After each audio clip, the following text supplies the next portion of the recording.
When Eris happened, I remember I felt so helpless. That's how I'm feeling right now. Because you're scared for the planet? Eros was the biggest scare because that thing was heading straight to Earth. I've never questioned the things you've done before. Because I knew you were doing them for the right reasons. Which is what scares me. That's why I need to win. How far are you willing to go to find out? As far as I have to.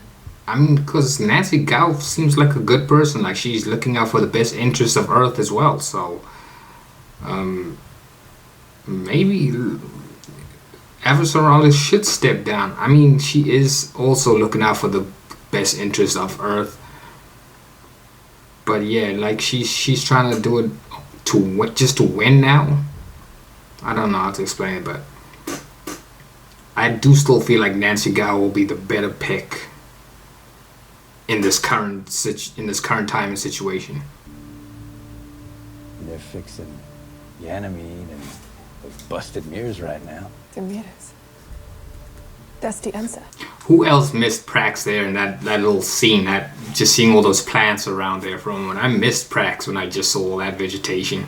But we still need something to connect the ships, and there's nothing on the Rosie we could use. What if we take the nets apart and weave together a single cable that long? I said I don't want to talk to you. Just listen. For real. Like, chill, I've got an Felcia. idea on how to save the barb. We want to connect the Rossi to the barb, so the Rossi can pull the ship higher up into orbit. Man, this place looks crazy. Nothing but water. This thing could go sideways very easily if we wait out these settlers. This planet's ours. We have to silence Holden now. Typical Mercury. Like, You seen Leo? He's on water purification duty until further notice. But if we can control the technology that Holden activated, this planet is worth hundreds of billions more. Things aren't going to end well on this planet for Holden. things will be a problem for Mercury if he doesn't stay in line. He thinks like he can just pull a fast one on Holden? No, bro. Mm-mm. Liam! Liam! Everybody stay the fuck back! Stay the fuck back! Oh, great. I find you fucking piece of shit, skinny!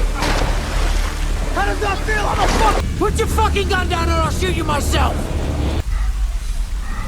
Oh boy. The water is infected. We're about to have another Euros. Y'all need to dip. What the fuck? Shoot this man. Shoot him. Shoot him. Where are they coming from? The water. This planet is toxic. Oh my goodness. Yo, it's like fungus. Speaking of Prax, Prax would have known how to have handled like a fungus situation. We would need a botanist for a situation like this right now.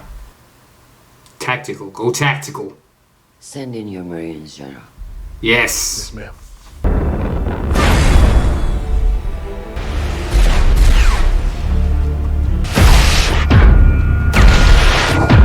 But watch Marco have the upper hand.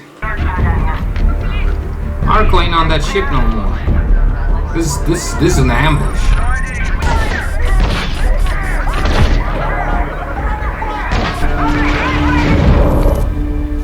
This is UNMC-1. The Pazuzu. Has been blown up. Yep. Ah, this is just gonna make her look even more bad. Well, that was The Expanse, Season 4, Episode 7, A Shot in the Dark. Yeah, that was literally a shot in the dark with that little strategy that just went down. I do think that was still the best decision Avasarala took to send a team on there to go find out where this man Marco is. But like I said, ever since Drummer and them set him free, this man's gonna have the upper hand now. He's gonna be like 2 steps ahead of everyone else. Well, maybe not Drummer and Ashford, because these guys think just like Marco does. Like if you get if you get Drummer, Ashford and Naomi together, I think those three can figure out how to capture Marco, because I think, yeah, Naomi used to work with him. I mean, that's Naomi's ex-husband or something, right?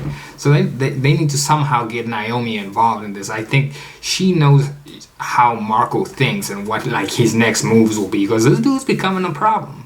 I would, like I said, Ashford was right when he said like, let's just get rid of this dude now. But no, Drummer had bigger plans to figure out what Marco was really behind. But look at all the consequences. This man is not to be trifled with. He's not playing around. Something just told me this was like an ambush. He was waiting to see what the Inners would do, if the Inners would like try and board the ship, and that's exactly what happened. And now the Pazuzu's gone. Yeah, Marco is a whole problem. But for some reason, I don't know, I like the guy. For some reason, it's like, because, I don't know. He's a problem, but he's like, he takes the authority into his own hands. I mean, he said it to like Drummer and them, like the Inners and the Martians. They're always trying to control things, and like they used to think for themselves at one stage, but now these Inners are always telling the OPA what to do. But at this, I'm 50-50 with the guy. I'm not saying I like him, because he did just blow up Innocence on that ship as well. Like, he's a problem. He's really making the OPA look bad right now.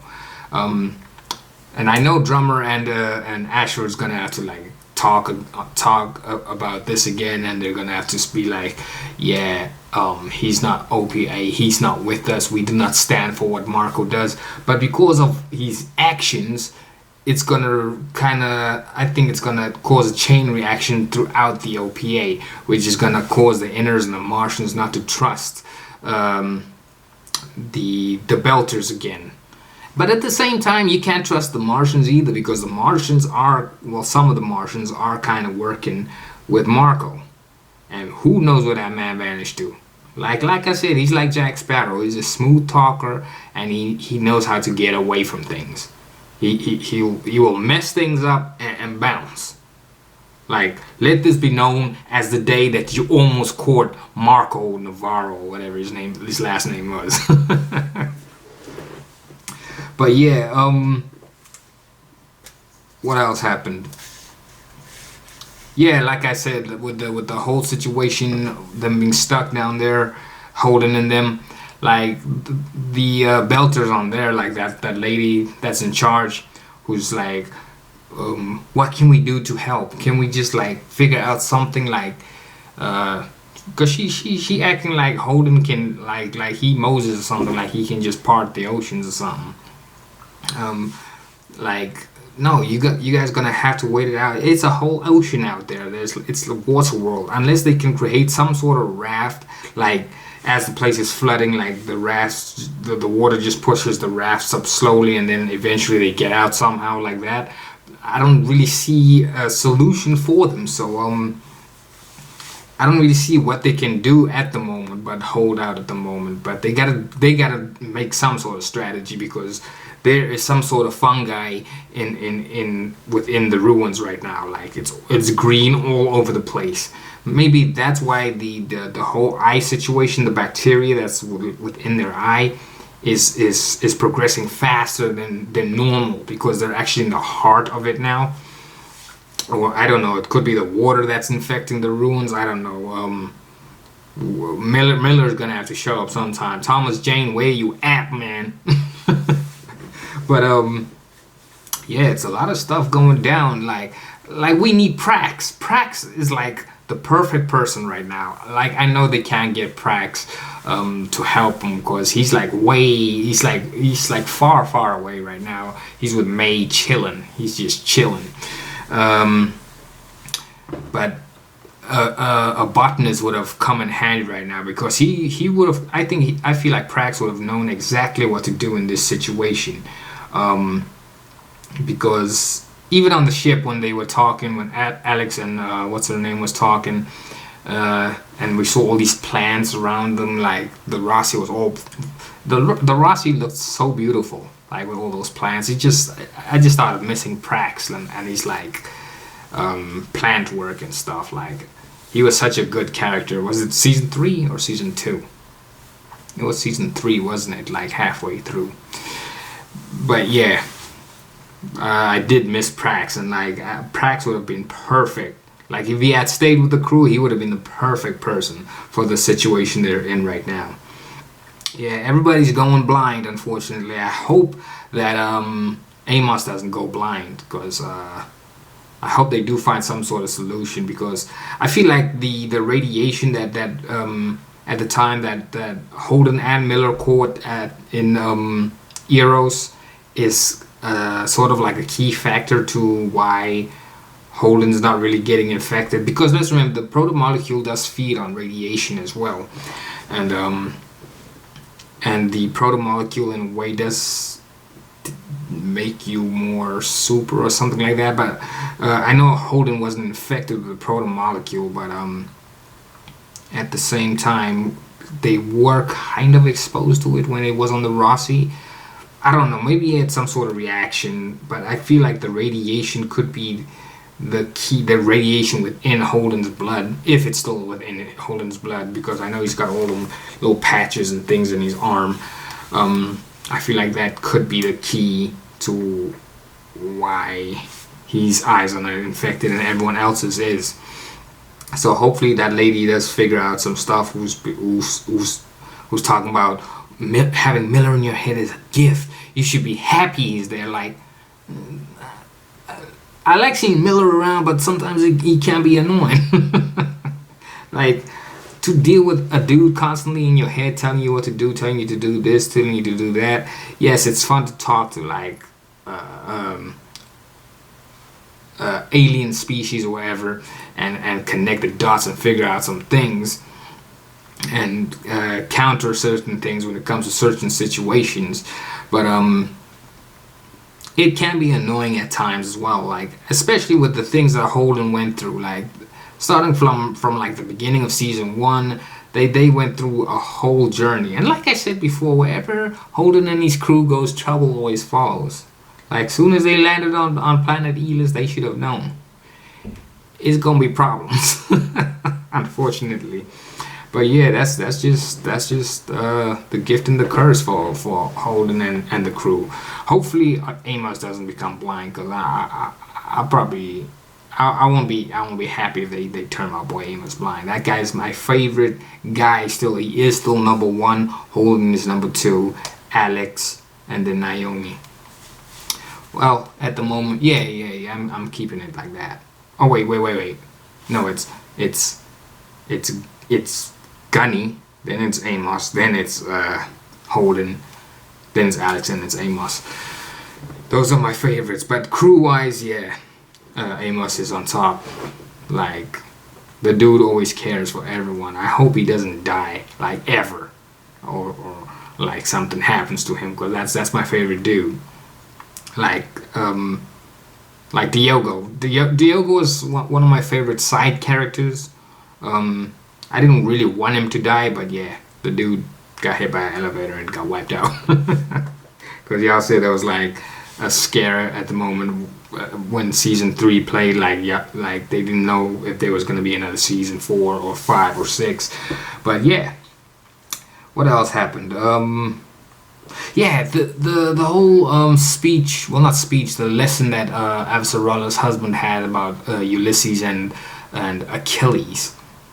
I kind of felt like that was low-key foreshadowing. Why would they just like show us that scene of like Ulysses, him talking about Ulysses and Achilles? Every time I think of that scene, I always see Brad Pitt and Orlando Bloom. But why do I feel like somehow Holden and them is gonna somehow figure out where the Achilles tendon lies of the protomolecule and hit that to weaken it, so they can, like, because at the moment the protomolecule is like Achilles, it's like unstoppable, like everything it does, it just can never be stopped. But I feel like somehow Holden and them is like the Ulysses of the story, and they will kind of find the tendon to like sever the connection between the proto molecule and Miller. I don't know. It's just a little theory I'm throwing out there. Maybe I'm onto something. Maybe I'm not. But yeah, I just found it weird that they were talking about Achilles and Ulysses in that little point. In that point when Avasarala came to surprise her husband with an apple. And yeah, poor Avasarala, she's stressing so hard. Like she really wants to win this debate and everything. But I feel like maybe Avasarala should step down and let Nancy Gao take control, or somehow they just figure out some sort of truce and just kind of work together. Because like I said, they both want the best interest of Earth. Like they both want to keep people alive. They both want to help Earth progress further into the future and such. And like I feel like if Nancy Gao and Avasarala just find some common ground, they could be a powerful force. They could be like the next Jules Pierre Mao and Aaron Wright, because when those two were working together, like they got a lot done. But yes, Jules Pierre Mao wasn't like a part of the whole the whole political thing that they have going on right now. But I feel like if Nancy Gao and Avasarala just work together, they could be so much more powerful than they currently are separated. So yeah, hopefully